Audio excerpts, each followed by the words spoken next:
My name is Jimmy Lewis. This is Dirt Bike Test. Welcome to our full test video review of the AJP PR7. This is an $11,500 bike. This is sold as a competition bike. They have one that they're trying to get homologated right now, so it can come with a street license plate, but depending on where you are, it wouldn't be that hard to get a bike like this licensed. We tested it as a lightweight adventure dual sport bike and also as a sporty kind of four-stroke, won't want to call it trail riding. We did do some trails on this, but just sort of, we'll call it fun bike. This is a bike that, man, it would be fun to take down to Baja. It would get the job done. Has all the right equipment. So I'll break it down. This has the old Italian SWM Old Husky. It's the 610 motor is what it is. It's about 610 cc's. It says 650 on the side panel. It's called a PR7. Don't get confused. It's just a big four-stroke single. It makes plenty of power. We'll talk about that when we get to the power. So, as a package, this is very unique. AJP, Portuguese company. They're importing parts. They've got some stuff. I don't know where everything comes from. Sometimes I don't care where the stuff comes from, as long as it works. And this bike really does work, and it's unique enough to where we compared it in our original video to my Honda XR650R, where I kind of miss that bike. I miss that style of power. I miss that level of comfort, and they've done it with this. It's got a big seat. It's got a big gas tank. It's got big four-stroke power, and it all comes stock. So they've done something to this bike in the last few years, and I'm pretty sure they did something with the chassis, moved some things around a little bit, and also with the engine management. It now has like a Get ECU inside of it, so the fuel injection, the mapping and stuff is really good. And onto the power.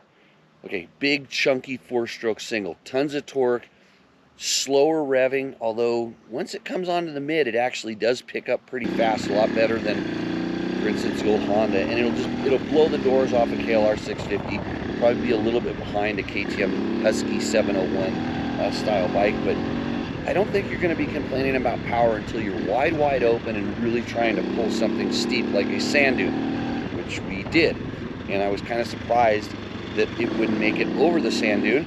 But then I was also surprised to learn where the rev ceiling was. And this bike feels like it can rev another 2,000 RPM easy and make a lot more power, and or somehow the bike is intake restricted. And it's just what it feels like. It doesn't feel like it's exhaust restricted. It has a really nice Dorma race exhaust. A little bit on the loud side, but not too bad. And, you know, kind of straight through. Overall, really good, chunky four-stroke power. It's what you expect. Why you would buy a four-stroke single. So stoked on the power. A couple things that are a little bit weird with it. Not weird. Yeah, weird. Shifting and clutching. So the clutch kind of has a vague or disconnected feel. It's a hydraulic clutch from the engine. I don't know why that is, because the Magura components are actually really good. And we bled it and tried to do a couple different things, but the adjustment seemed like it was always around, and the engagement point wasn't that precise or solid. But we're picky about this stuff. Also the shifting. So the shifting has a throw, and a lot of it has to do with the length of the shifter and the position of the foot peg and things like that. We were looking for a slightly shorter shifter to try to rectify that. Was not able to do that in the course of this test, but it wasn't enough to where it wasn't stopping us from riding the bike. So engine, really good. Throttle responses, really good. The mapping is insane. They did a good job with that part of it. Onto the suspension. It has SAC suspension front and rear. Really impressive. Again, just because it's a name you're not familiar with, don't let that scare you away. It has decent hold up, really good plushness, really good progression, and I'm really surprised how much bottoming resistance is. You can ride this bike pretty hard, and the way it bottoms and the controlledness kind of comes into the chassis too, it's really good. But for riding like you're supposed to, sitting down, cruising, just, you know, standing up, getting the bike to It's not too wallowy. It has a little bit of wallow, not too wallowy, but overall really good. So much so that we didn't really mess around too much with the clickers. You can play with the clickers, they will do their jobs, but wasn't too much, wasn't necessary. On a bike like this, I would expect to have to chase that a little bit more, but all good. And then when we start talking about the chassis, it's a little bit different. So the bike is long, and in a couple spots at the tail, it feels a little bit wide. So it's narrow, narrow, narrow, and then kind of gets wide back behind your legs, because that's where the gas tank is. That's where the subframe kind of bulges, but it's not really where you would be riding the bike. It's actually the right thickness everywhere you're touching the motorcycle. The handlebars are a little bit wide, so when you hop on it, you feel a little bit spread out. The bars tend to be a little bit lower. We rolled ours forward to open up the rider cockpit. In reality, I would probably, well, I want to put a steering damper on every bike I ride. This doesn't necessarily need it, but it wouldn't hurt it. I would like to raise the bars with that just a tad, especially for the standing position, because the foot pegs tend to feel a little bit high. The seat to foot peg distance is a little bit short, and when you do stand up on the bike, you kind of get over the top of it. That would be the only thing. I don't know if I would want to lower the foot pegs as much as I would want to raise the seat and then just tune the bars a little bit. But rider cockpit, really good. The handling, the scale says this thing is... Jimmy Lewis here, just letting you know that today's video is brought to you by Yamaha. Yeah, even though we're testing other bikes, Yamaha is bringing this content. So head to your Yamaha dealer today and tell them Dirt Bike Test sent you. And they'll go, who's that? 350 pounds empty and 375 pounds full. That's a lot, almost a 400-pound motorcycle. When you're riding it, it does not feel that way. When you're pushing around, if you have to pick it up, especially with the full tank, you may notice this.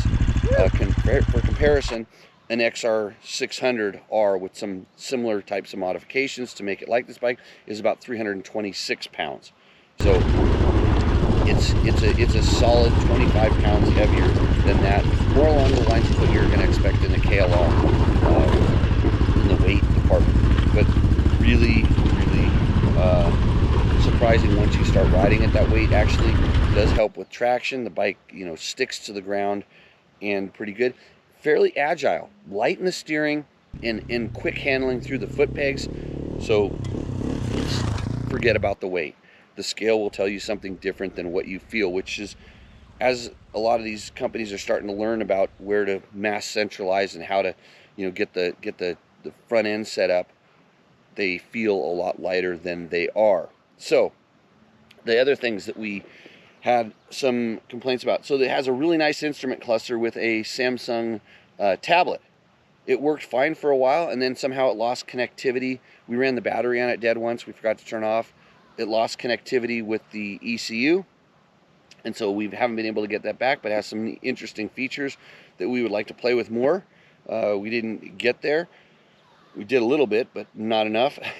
The little tiny instrument cluster does fine, shows your, for a while it was also funky because it didn't seem like it was picking up from the magnet, but it's all back in order. The fuel tank level, which is really important because you can't see it, was always very accurate.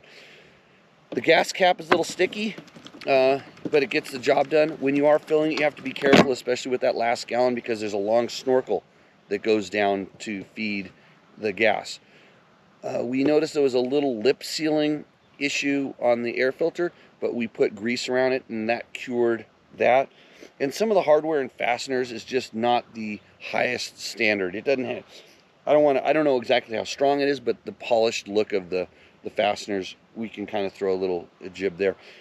The brakes are insanely strong, maybe too touchy, front and rear. The front is, man, for a big bike, that brake is doing some work and really well. And you get used to it. After a while, it's not a problem.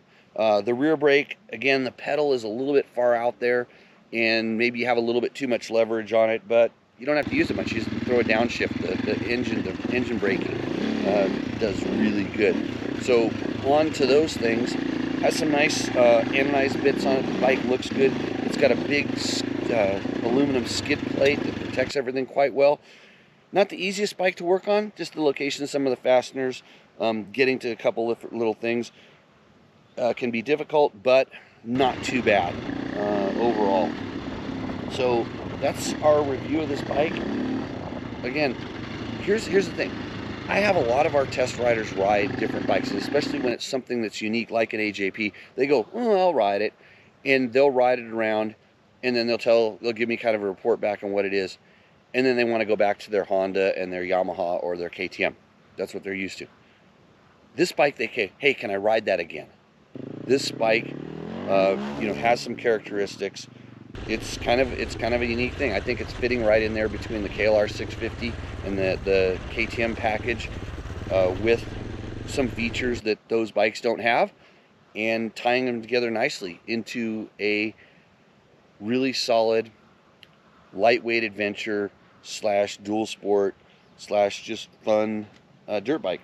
The Michelin tires, frankly, really impressed with the stock tires that came on it. They're really good and wearing quite well, like over 1,000 miles on this thing. The headlight, not bad.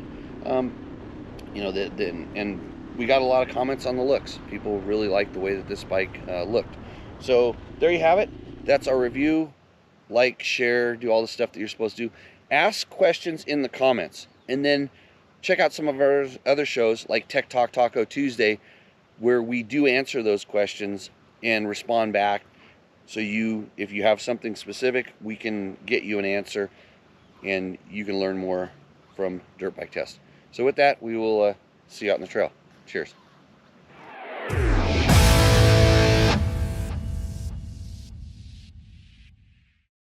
If you liked what you saw in this video, come check us out over at dirtbiketest.com on the webs.